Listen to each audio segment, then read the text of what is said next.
하나님의 말씀으로 시작하는 여러분에게 죄의 은혜와 평강이 가득하기를 축복합니다.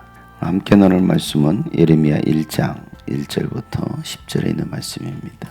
이 책에 기록되어 있는 것은 예레미야가 한 말이다. 그는 베냐민 땅 아나돗 마을의 제사장 출신인 힐기야의 아들이다. 아론의 아들 요시야가 유다 왕이 되어 다스린 지 13년이 되었을 때에 주님께서 예레미야에게 말씀하셨다. 요시야의 아들 여호야김이 유다 왕으로 있을 때에도 주님께서 그에게 말씀하시고 그 뒤에도 유다 왕 요시야의 아들 시드기야 제11년까지 주님께서 그에게 여러 번 말씀하셨다. 시드기야 왕 11년 그 해 5째 달에 예루살렘 주민이 포로로 잡혀갔다. 주님께서 나에게 말씀하셨다. 내가 너를 모태에서 짓기도 전에 너를 선택하고 네가 태어나기도 전에 너를 거룩하게 구별해서 문민족에게 보낼 예언자로 세웠다. 내가 아뢰었다. 아닙니다. 주 나의 하나님, 저는 말을 잘 할 줄 모릅니다. 저는 아직 너무나 어립니다. 그러나 주님께서 나에게 말씀하셨다. 너는 아직 너무나 어리다고 말하지 말아라.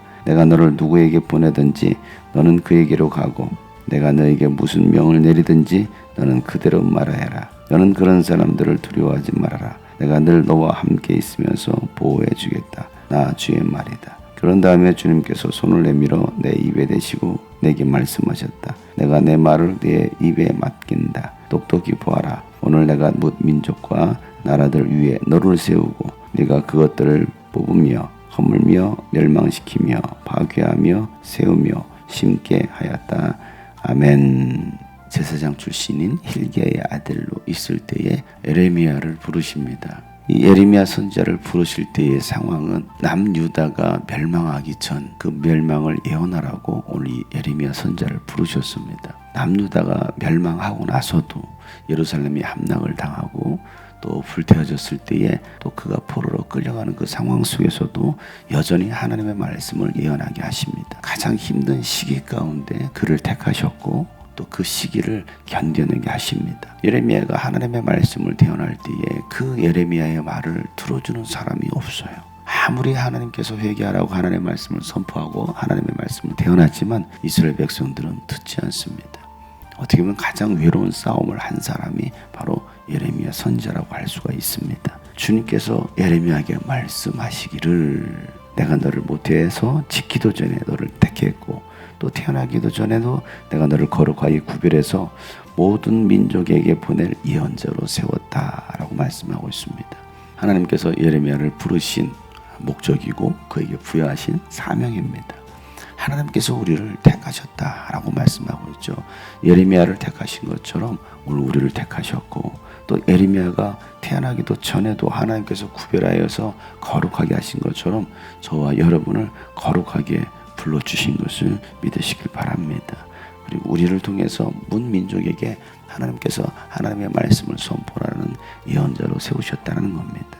그 말을 들었던 예레미야는 주 나의 하나님, 저는 말을 잘 할 줄도 모르고 저는 아직 너무나 어립니다 라고 말을 합니다.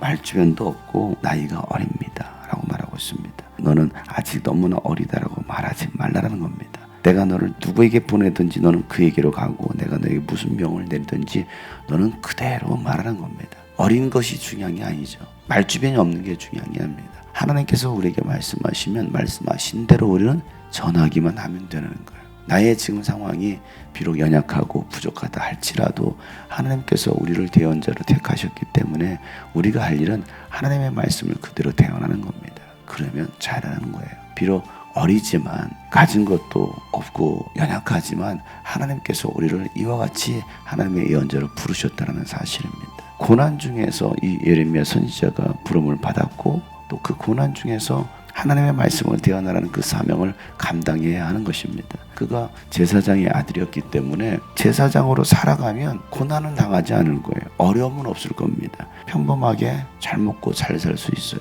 평탄한 길을 걸어갈 수 있습니다. 그런데 하나님은 이 예레미야를 평탄한 삶이 아니라 평탄한 길이 아니라 어떤 고난의 길로 부르셨다는 겁니다. 우리가 평범하게 살아갈 수가 있습니다. 남들 사는 것처럼 그렇게 살아갈 수 있어요. 그런데 하나님은 우리가 평범하게 살기를 바라는 것이 아니라 하나님의 말씀대로 순종하고 제자의 삶을 또 순교자의 삶을 살기를 원하시는 것이 오늘 우리에게 주시는 하나님의 말씀인 것이죠. 너희가 나를 따라오너라 라고 말씀하시고 나의 제자가 되어라 라고 말씀하고 계십니다. 제자의 삶이라는 것은 결코 평탄한 삶이 아닙니다. 십자가의 길을, 고난의 길을, 나의 모든 것을 내려놓는 길을 걸어가는 것이 바로 제자의 길입니다. 예수님도 모든 것을 내려놓고 자기를 비워서 종의 형체로 오늘 이 땅에 주님께서 오셨던 것처럼 우리 그리스도인의 삶이라는 것은 바로 이와 같다는 겁니다.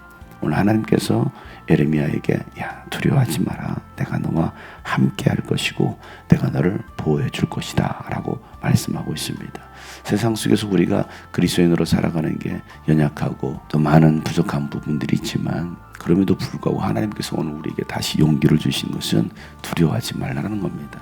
내가 너와 함께 할 것이고 내가 너에게 이르는 말을 그대로 전하라고 하나님께서 말씀하시는 겁니다. 듣든지 안 듣든지 우리는 그리스도의 말씀을 전하는 겁니다. 하나님께서 손을 내밀어서 오늘 예레미야 입에 대시고 말씀하시기를 내가 내 말을 네 입에 맡긴다 라고 말씀하고 있습니다. 오늘 하나님께서 우리에게 하나님의 말씀을 맡기고 계십니다. 우리를 통해서 여러분을 통해서 하나님의 말씀이 선포되고 죽어가는 영혼들에게 예수 그리스도의 복음을 증거함으로 그들이 주께로 돌아올 수 있도록 하나님 오늘도 우리에게 입을 열어서 복음의 비밀을 전하게 하실 것입니다.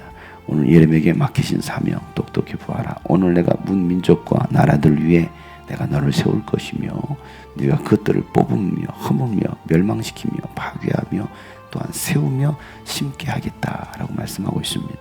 죄악으로 물든 죄악으로 병든 그 세상 가운데 하나님의 심판을 예언하고 결국은 하나님은 그 심판을 통해서 그 땅이 무너지게 합니다. 그냥 무너지고 마는 것이 아니라 하나님은 그 땅 위에 새로 세우실 것이며 새로 심으실 것이다 라고 말씀하고 있습니다. 이 마지막 때 오늘 우리 교회를 통하여 여러분을 통하여 하나님께서 심판을 예언하게 하시고 또 이제는 준비하고 무너진 그 땅 가운데 다시 하나님의 나라가 세워지고 하나님의 자녀들이 또 심겨지는 일이 일어날 줄 믿습니다. 그 일을 하나님은 여러분을 통해서 행하실 것입니다.